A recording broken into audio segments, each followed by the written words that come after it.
I'm Tanel. Welcome to my channel, the place where I talk pop culture and reality TV.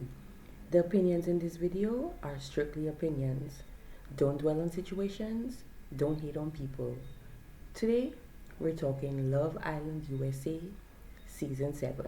My love for this show has grown over the past years.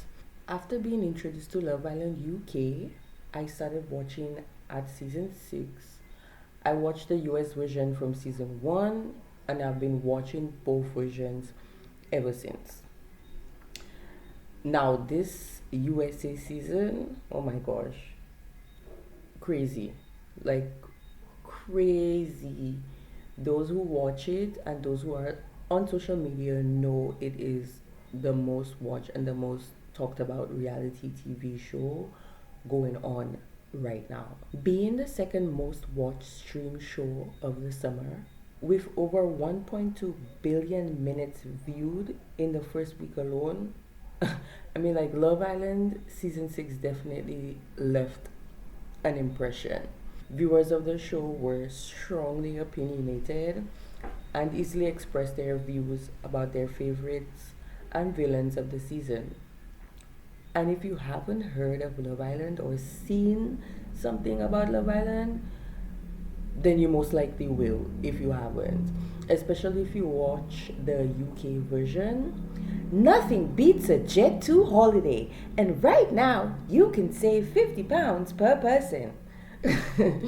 I mean, like, it's all over social media, it's all over TikTok, it's a trend going on right now. So, I mean, Love Island has taken over this summer. Now, fan favorite and villain can differ for some people based on their views and values in life. But majority of the time it's a given who has those titles of for the season. Now, this season was a tough one to decipher, well, for me personally, with so many opposing views floating around social media. These are the names that stood out to me: Jeremiah, Huda, Alandria, Shelly, Ace, Taylor, Amaya, and right now Nick is a hot topic. They all fell into the category of fan favorite or villain. A few of the contestants definitely made an impact inside or outside the villa, but to me, watching this season, these 8 individuals were the topic on social media majority of the time. Social media fanbots were having an uproar showing both love and hate for who they were supporting or not. Fans loved him and disappointed. Jeremiah went home early, but he definitely came out with so much love and support. And we definitely saw a different side of Jeremiah with him coming out of the villa. A big congratulations to Amaya Papaya and Brian. Amaya is the first bombshell, and Brian is the first Casa guy to win Love Island USA. Amaya received so much love for her witty one liners and her mispronounced words, her confessionals, and her gangster tears. I personally think Amaya could have won the season on her own. She didn't really need Brian. But the fact that you need a partner to win, Brian was just a bonus, he was just an add on. Because that man knows, we all know, if it wasn't for Amaya and who she is, he wouldn't even be there, Fala's top 4, because Brian really didn't have any connection with anybody. And I mean, granted, so did Amaya, so maybe they both needed each other for that win. But I definitely believe that Amaya was the cause of that win. I barely saw Brian's presence in the villa other than when he was coupled up with Andrina in Casa for like 2 minutes. I barely saw anything much from him when he came back to the villa other than basically saying Andrina is boring. Hey, that's just my opinion about that. So, hey. And to be frank, I think after, I cannot remember exactly what episode it is, 24, 25, I clocked out from the social media rants about the show because it was just getting too much. Ace, Shelly, Orlandria received the most hate online, and it's very disturbing. This is the first season I've seen people receive so much hate on social media from being on a dating reality TV show. Now, when it comes to other dating reality TV shows, People are left accountable for their actions based on what we are shown.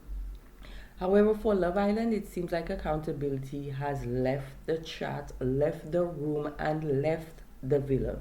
Ace has been receiving hate online for being the ringleader or head of the house because he speaks his mind and doesn't back down from his values or beliefs. And it seems many people are threatened by that. The amount of jokes upon jokes I saw about this man's height. Granted, he did lie about his height. The memes and jokes about some appearances these days are unlimited. These are some of the same people who will come online and preach and demonize you for commenting on someone's appearance, yet they're online bullying people. On my end, I actually haven't seen the online bullying towards Shelly discourse. However, I have seen the rhetoric of calling her a bully because of the Huda Ace Chris situation. I don't see exactly how Shelly is a bully when she simply reciprocated Huda's stance on challenges with her interest or partner. We never saw Shelly actually backstab Huda in any capacity throughout the season, or going and talking behind her back, going and repeat anything that she says, talking shit about her. We never saw any of that. If majority of the cast is saying Huda went too far in that challenge, including the way Amaya described her performance on Ace, then she definitely went too far. Now, Amaya didn't outright say she went too far, but the way she was explaining what Huda was doing, you can read between the lines. Amaya is not somebody who will out somebody like that. Shelly never displayed any disrespect or rudeness to the cast throughout. She was poised and chill. Yet I find it very weird that she's one that is being called a bully. For some reason, Olandria has received the most hate this season, when in fact she was the therapist, mother, sister, cousin, friend, and best friend in the villa. Which is why producers knew if she went home during that castle recoupling, it would be over for them. Though Landria didn't win, she won in the minds of hearts of so many because of her character and strength. Olandria's hate is quite unwarranted. The fact that people are sending death threats, making racist memes, the fact that people are sending death threats, making racist memes, and actually taking the time to plan and execute these tasks to express the hate they feel internally to someone is very telling about the people we walk amongst, work with, mingle with on a daily basis. Olandria's experience was hijacked by so many people in the villa, and she has to come out of the villa and see so much negativity towards her, her looks, her character. It's disgusting when people need to find hobbies. Most of the hate these women have received have come from the Huda train with their bullying allegations. They are most likely to be Hudas or see themselves in Hudas. Those who see her toxicity will agree with her actions. Those who don't see it are oblivious to Huda's behavior and just let it go right over their heads. Taylor was a big disappointment for me. I was expecting more honesty from him, and he failed. He used Olandria to stay in the villa. From the onset, we saw that he wasn't really interested in her, but it didn't actually resonate with some people. They still saw hope and wanted it to work. Ace was more interested in getting Taylor to court Olandria than Taylor was interested in courting Olandria. He only wanted to fake his interest when Jalen came into the villa and was all for and only looking at Olandria. He knew if he didn't express his interest in her and he wanted more out of their connection, he would be going home. The breadcrumbing began after Jalen on Olandria's date. In the door challenge, that man played in our faces. I will never get over this. That man played in our faces. Like he was so excited that that door was unlocked for him, and he knew Jalen would most likely go home. So his competition was out the door, and his partner had no options to explore. Taylor never expressed his likeness for Olandria. He even said to her, well, maybe you're not liked. In the scenario where Taylor said, well, maybe you're not liked, it was a situation where Olandria wanted to be included in something, or she felt like she was excluded of something, and Taylor didn't make her feel inclusive or included in any way. He proceeded to tell her, well, maybe you're not liked. And to me, that was a big light bulb moment because that was a moment that stood out to people. But this is when that light bulb should have lit in Olandria's mind. He never really expressed his actual feelings, or was he upfront with how he felt, until he felt the need to embarrass her at the Stand on Business challenge. But really and truly, he embarrassed himself because he never stood on his own business. Olandria is the body of the season for me, and I clock that. I love that Nick and Olandria and Chelis are leaning on each other and bonding as their individual couples and together. The way those girls cried, especially Shelly, when Olandria was leaving Casa Amor, showed that woman had a huge positive presence in that villa, and no one could deny that. No one can tell me otherwise. They haven't been coming on social media talking about the villa, other than the Kiki Palmer interview that just dropped today, which I will do a review on. They were taking their time to themselves to recoup because they're taking their time to recoup because they're still in that drama. They will be right back in that drama for the reunion, and the train that has been choo-chooing throughout the summer barely gives them room to say anything or stand up for themselves. People of color experience racism outside of their racial group and colorism inside of the race. Colorism within the black community has been a serious issue for decades. I mean, from time. It shows lack of awareness, hatred, and jealousy. In many parts of the world, light skin is usually preferred in the black community. Yet, I find it ironic that when many women explain what they look for in a man, the first thing they say is tall, dark, and handsome. Even though what is considered dark to people may vary, a dark person is considered someone who is not light. Baby, if you're not white or light, you dark.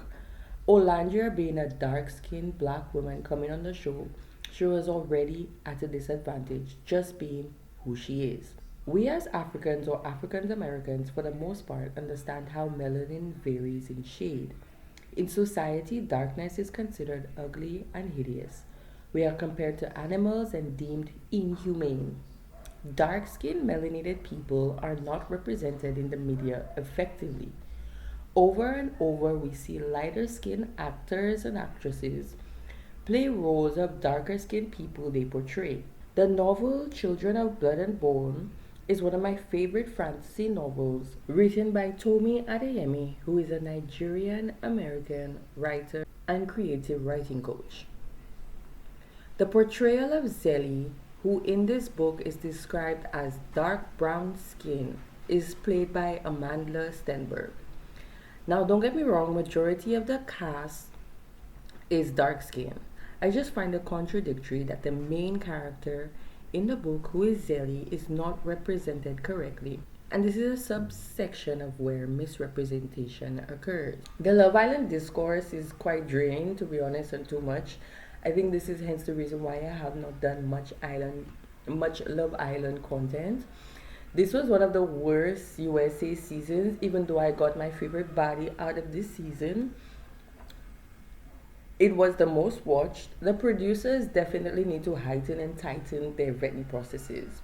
Stop casting influencers and stop letting the viewers' opinions control their decision making of the show. Because this year's social experiment was horrible, and the fact that we aren't even a couple weeks out and the reunion still needs to be aired means there's much more discourse to be heard and to be seen. Although I wanted to do so many videos on this season battered me like.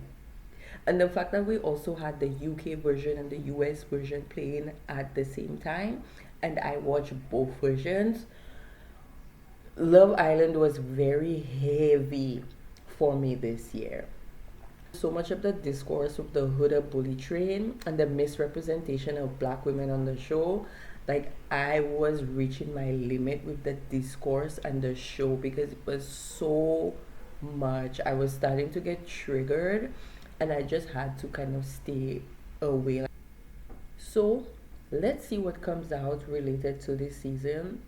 Kiki Palmer just dropped her interview with Sheliano Landria, and I'm definitely going to watch and review that.